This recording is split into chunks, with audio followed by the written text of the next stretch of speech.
I have been out there my entire adult life in the trenches, you know, out there dealing with the dating landscape, the sexual marketplace, all that good stuff, right? And I'm here to tell you, going back to my teenage years, man, going all the way back into the 80s to the, mid 80s, all the way up to now, it is definitely different, right? You guys hear me say that all the time over here. I don't recognize it. I don't recognize it. And the thing that's changed the most, dudes are pretty much the same. I'm just gonna keep it 100. From my point of view, guys are pretty much the same. The dude out there today operating, trying to get on, trying to meet women is the same as the guy who was out there in the 80s, 90s, early 2000s, and so on. It hasn't changed. Probably going all the way back, as far back in time as you want to go. Guys want companionship. They want that Foxy Brown, right? They want that sexual connection, and they want access to that Foxy Brown on a continuing basis. And it's so important to guys, in fact, that they're willing to get married because that would kind of guarantee that access in the home, share a house, they can have kids. Most dudes, what I mean, and we're talking like the average dude, he's not trying to go out there and run a rotation. He's not trying to be a player, right? He just wants a woman at home that he loves and loves him back. And, he can build a family with and build a life with and know that she's there and, he trusts her. And that's what they want. That's what the average dude wants, right? So you got, of all the guys out there, you got the basement dweller dudes, like the guys at the bottom who are just not motivated, not socially aware. Maybe they're out of shape. They don't know how to talk to people. They're,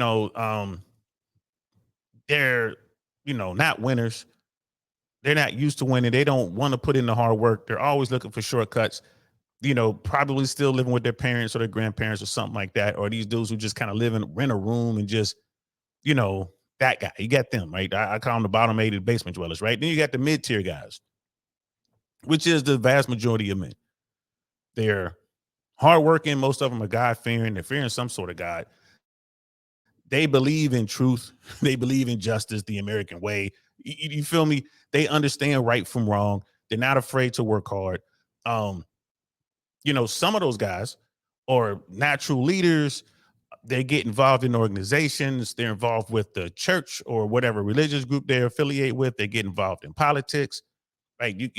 They work overtime. They take care of business. They do things the right way. They don't get in trouble. They pay their taxes. Right? And then you got the top tier guys. And the top tier guys are just the dudes who are highly sought after by women. The top tier guys are the guys who are, generally taller, like the tall, dark, handsome, wealthy. They have all these cool experiences. Everyone loves them. They're funny. They're the guys that other guys want to be, and they're the guys that all the women want to smash.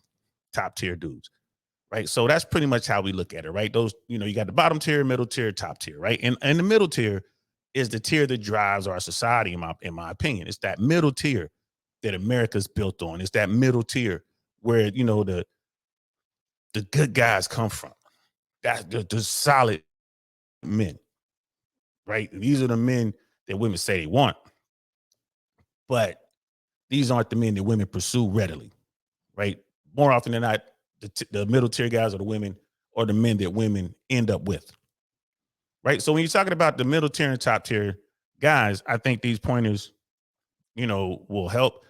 But it's basically these things I'm going to be talking about is basically for the top tier guys. Why am I just going to kind of narrow it down to the top tier guys? Is because those are the dudes that women tend to pursue. They really want those guys.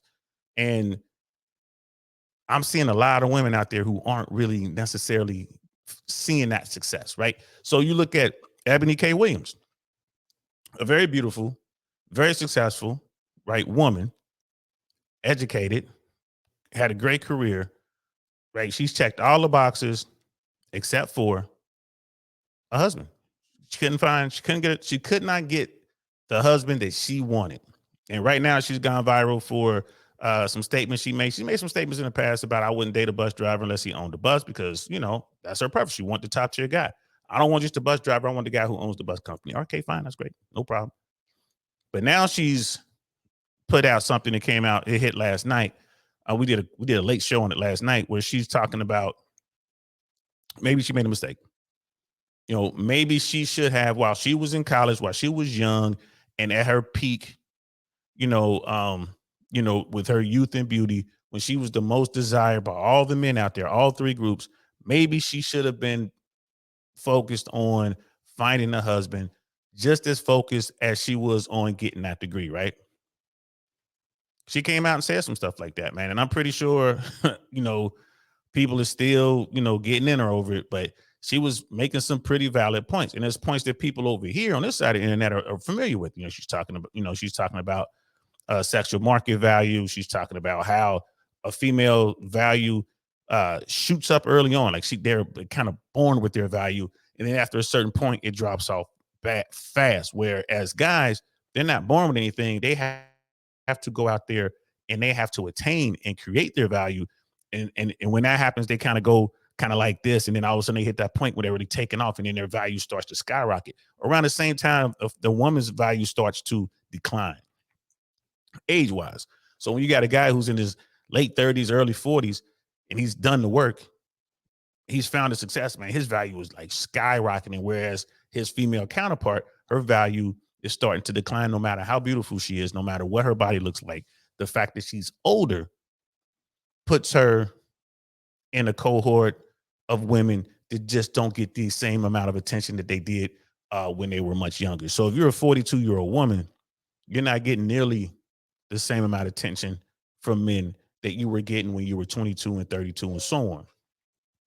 So this is a message that the red pill guys, the manosphere or whatever, is familiar with. And the term they use, they call it the wall. They say when they hit the wall comes for everyone. It comes from men too. At some point, men's value will begin to adjust and also fall off as well. It just comes much later. So we're going to talk about the best ways to get that guy, that top tier guy, and more importantly, what you should do to keep that guy. Right? We're just talking to ladies, and this is just coming from me. This is because it's coming from a dude who's out there and